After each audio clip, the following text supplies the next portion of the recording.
En 1991, en la ciudad de Madrid, España, una joven llamada Estefanía Gutiérrez Lázaro vivía una vida aparentemente normal en el barrio de Vallecas. Con apenas 16 años, era estudiante, tenía amigos y una familia que la amaba profundamente. Nada indicaba que su vida estaba prestes a transformarse en un verdadero infierno. Todo comenzó en una noche marcada por un evento raro, un eclipse lunar. Era el escenario perfecto para una brincadeira inofensiva, o al menos eso pensaban. Estefanía estaba con dos amigas cuando decidieron usar un tablero o ouija. La idea inicial era contactar al exnovio de una de ellas, quien había muerto trágicamente en un accidente de motocicleta. Ninguna de las tres adolescentes tenía experiencia con rituales esotéricos o creía realmente que algo pudiera pasar. Era solo diversión entre amigas. Pero durante la sesión, algo cambió. El puntero del tablero empezó a moverse solo, respondiendo preguntas de forma extraña y asustadora. Una de ellas leyó en voz alta: «Estoy aquí». Fue en ese momento cuando todo comenzó a ponerse extraño. Según relatos posteriores, una sensación de frío cubrió el ambiente y las luces comenzaron a parpadear sin motivo aparente. Estefanía fue la única que reaccionó físicamente ante ese mensaje. Comenzó a temblar, sudar frío y mirar fijamente el tablero, como si hubiese visto algo invisible. Sus amigas interrumpieron la sesión inmediatamente, salieron corriendo del cuarto y juraron nunca más repetir aquello. Pero para Estefanía, aquella noche no terminó allí. Ella pasó a tener comportamientos inusuales ya en las primeras horas después del ritual. Empezó a hablar sola, reclamar dolores intensos y decir que algo estaba dentro de ella. Los días siguientes fueron terribles. Carlos y Adriana, sus padres, notaron que ella no era más la misma persona. Había un cambio visible en su postura, en sus ojos y hasta en su forma de hablar, como si alguien más ocupara espacio dentro de ella. Pronto, Estefanía empezó a despertar gritando en medio de la madrugada. Sudaba frío, respiraba con dificultad y parecía estar viendo cosas que nadie más veía. Decía, con lágrimas en los ojos, que había alguien junto a ella mientras dormía, algo invisible, pero que estaba allí, observándola de cerca. Esos episodios eran tan intensos que dejaban a toda la familia tensa y sin saber cómo actuar. Además de las pesadillas constantes, Estefanía comenzó a reclamar dolores físicos muy fuertes, especialmente en la espalda y en el pecho. Esas dolencias venían de la nada, sin motivo aparente, y parecían empeorar siempre que ella se quedaba sola en su habitación. A veces, caía al suelo sosteniéndose el cuerpo como si estuviera siendo atacada por dentro. Ningún remedio aliviaba su sufrimiento, y esto dejaba a los padres aún más desesperados. Carlos y Adriana intentaban, con todo cariño posible, calmar a su hija. Hacían compañía a ella durante las noches, hablaban sobre lo que sentía y trataban de recordarle lo que ocurrió aquella noche del eclipse. Pero cada intento de acercamiento parecía empeorar la situación. Cada vez que tocaban ese tema, Estefanía entraba en crisis. Lloraba, gritaba, decía palabras desconexas, y a veces, incluso empujaba a sus padres con una fuerza inusual para una chica tan joven.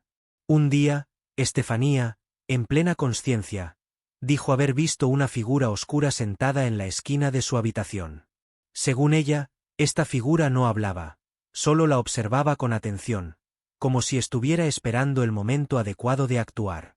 Cuando los padres fueron a verificar, no encontraron nada, solo la pared vacía y algunos pósters de artistas adolescentes pegados en las paredes. Con el pasar de los días, los relatos de la joven se volvieron aún más perturbadores. Decía oír voces provenientes de las paredes, del techo y hasta de dentro de su propia cabeza. Esas voces susurraban cosas que nadie más entendía, pero que parecían causarle un dolor emocional profundo.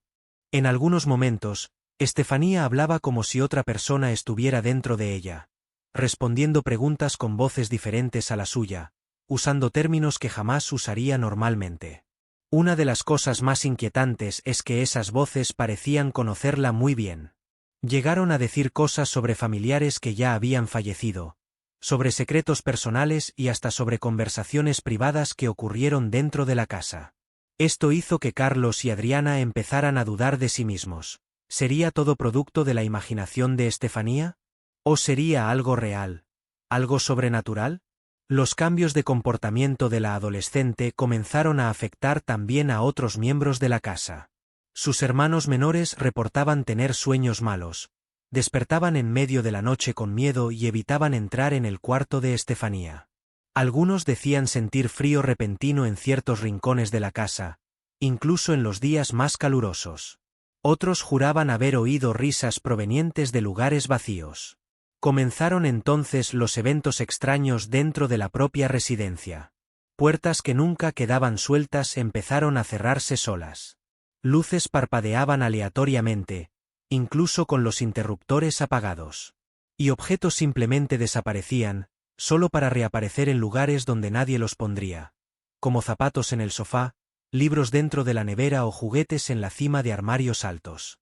Uno de los momentos más marcados fue cuando Estefanía, durante una de esas crisis, comenzó a ladrar como un perro. Era algo completamente fuera de lo común. Una niña inteligente, educada y sensible, de repente imitando sonidos animales sin control alguno. Sus hermanos salieron corriendo del cuarto, asustados, y sus padres quedaron paralizados ante la escena. Ante tantos síntomas inexplicables, Carlos decidió llevarla a un médico. Pensaba que tal vez hubiera algún problema neurológico o psiquiátrico involucrado. Se hicieron exámenes completos, pruebas de sangre, escaneos cerebrales, pero todos los resultados salieron normales. No había lesiones, infecciones o alteraciones químicas en el cerebro. A pesar de eso, era evidente para cualquiera que convivía con Estefanía que ella no estaba bien, física ni mentalmente. Como ningún diagnóstico médico ayudaba, la familia buscó ayuda psicológica. Llevaron a Estefanía a un terapeuta especializado en traumas infantiles, con la esperanza de que pudiera encontrar alguna causa racional para los disturbios. Pero, igual que los médicos, el psicólogo tampoco logró entender el caso. Estefanía no presentaba ningún trastorno mental específico, pero sus reacciones eran demasiado intensas para ser ignoradas. Fue entonces que Carlos decidió investigar otras posibilidades, caminos que nunca imaginó recorrer. Comenzó a investigar sobre el tablero o Ouija, sobre posesiones demoníacas, sobre casos famosos de supuestas comunicaciones con el otro lado. Descubrió que muchas personas alrededor del mundo reportaban experiencias similares, especialmente cuando el tablero era usado durante eclipses o en ambientes con energía emocional cargada. Encontró relatos de espíritus negativos, entidades que se acercan a personas vulnerables y se alimentan del miedo y la angustia de ellas.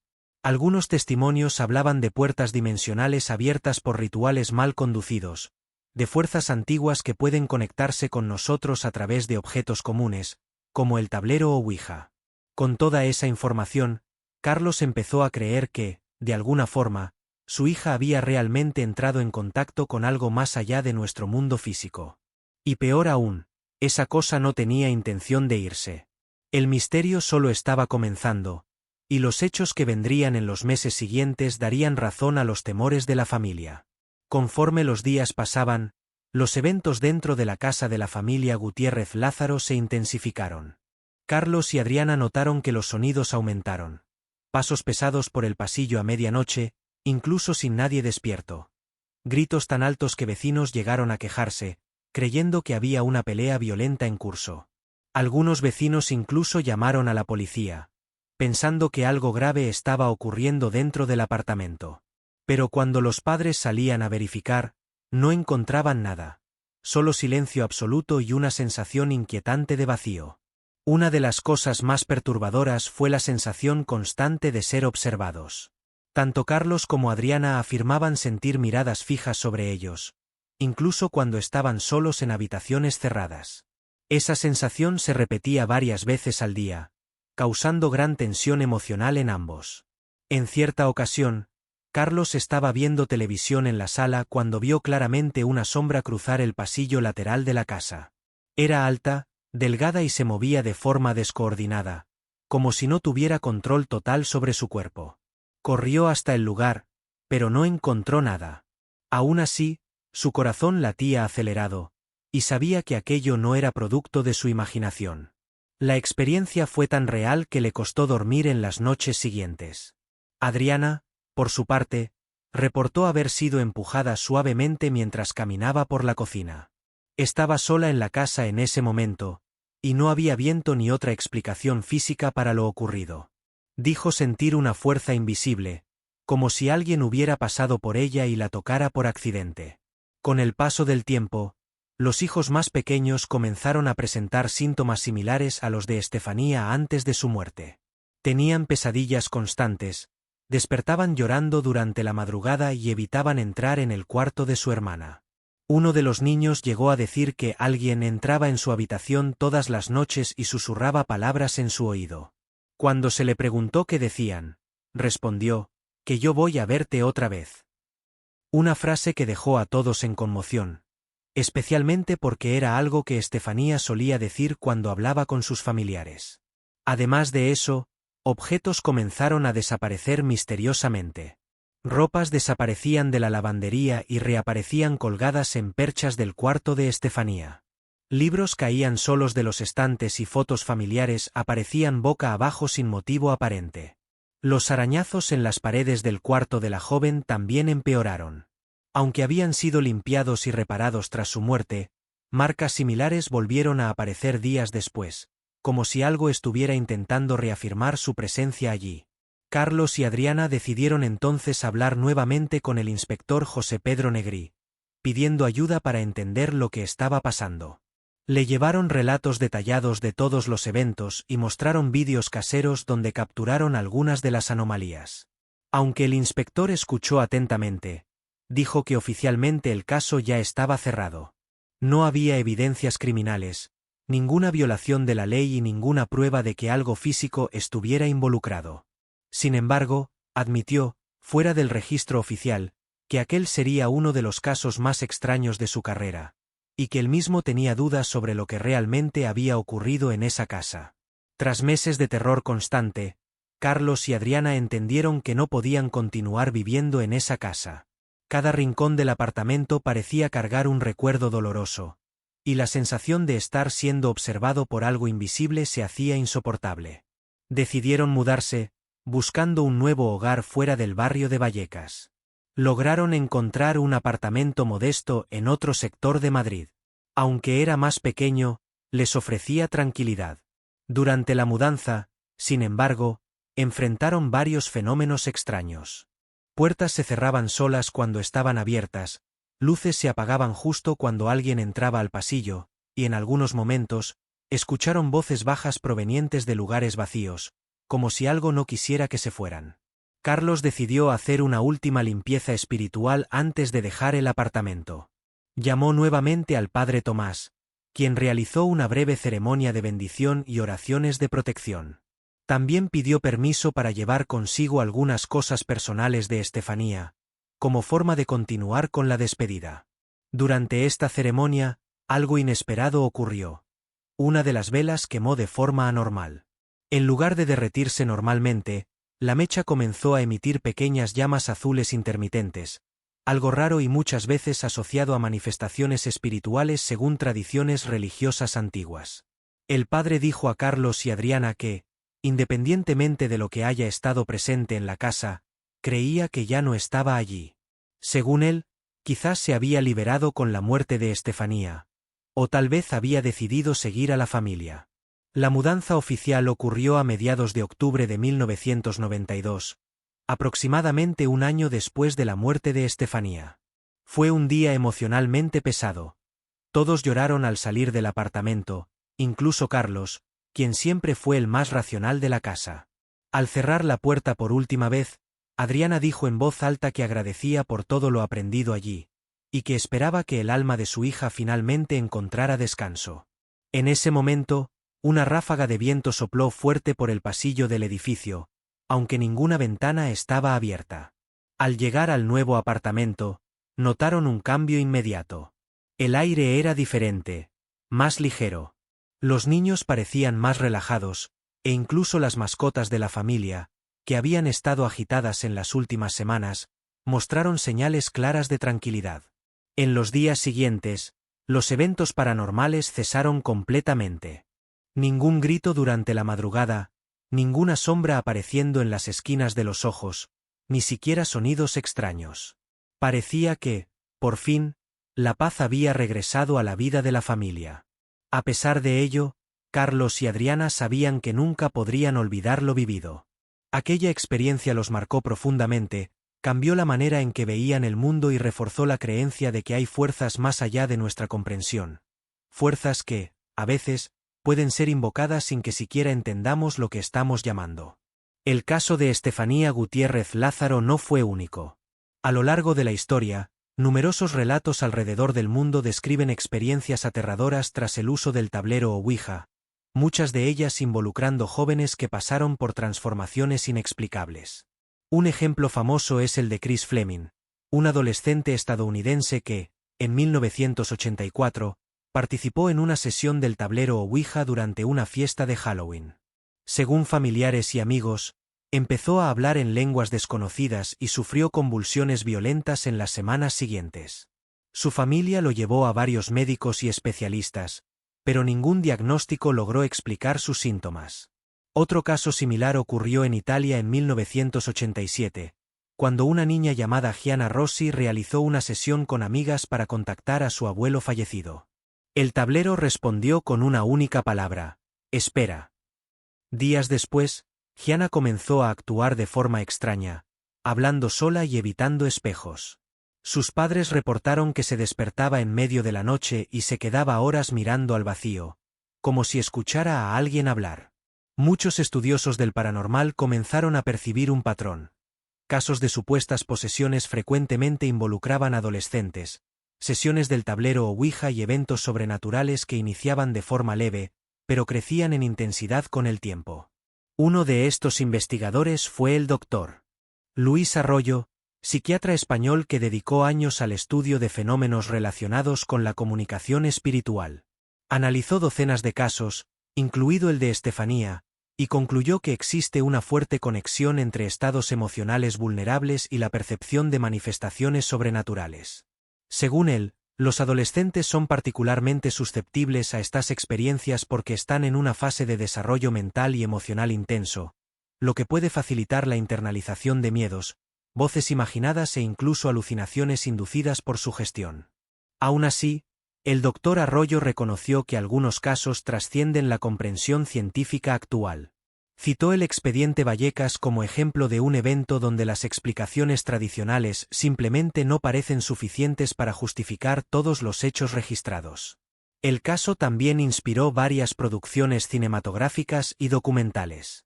Una de las más conocidas fue el filme El llamado de las sombras, lanzado en 2003 en España, basado libremente en la historia real de la joven. Aunque adaptado con elementos ficticios, el film mantuvo muchos aspectos reales del caso, incluida la sesión del tablero o ouija durante un eclipse, los eventos extraños en la casa de la familia y el impacto emocional dejado tras la muerte de la protagonista.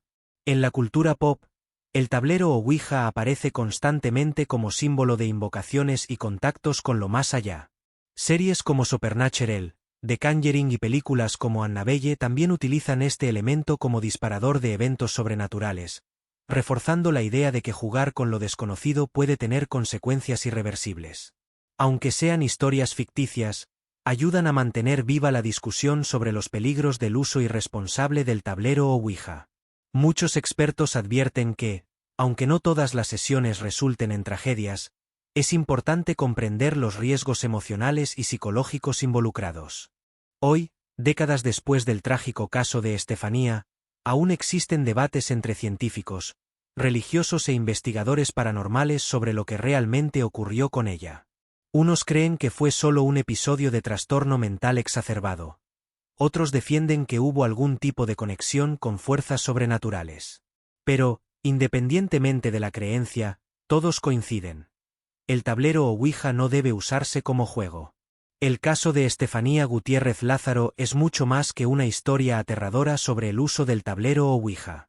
Es una alerta real sobre los peligros de jugar con fuerzas que no comprendemos plenamente, especialmente cuando estamos emocionalmente vulnerables o en ambientes cargados energéticamente. Muchas personas ven el tablero o ouija como un simple juego de fiesta, algo inofensivo para entretener a amigos en las madrugadas. Sin embargo, historias como la de Estefanía muestran que, a veces, este juego puede abrir puertas que no sabemos cómo cerrar. Uno de los grandes errores de aquella noche fue la falta de preparación espiritual y emocional de las jóvenes. Estaban en un momento sensible de la vida, adolescencia, marcada por dudas existenciales, emociones intensas y curiosidad por lo desconocido, y usaron el tablero sin comprender el peso simbólico y psicológico de esta práctica. Además, el hecho de haber ocurrido durante un eclipse lunar solo aumentó la carga simbólica del evento.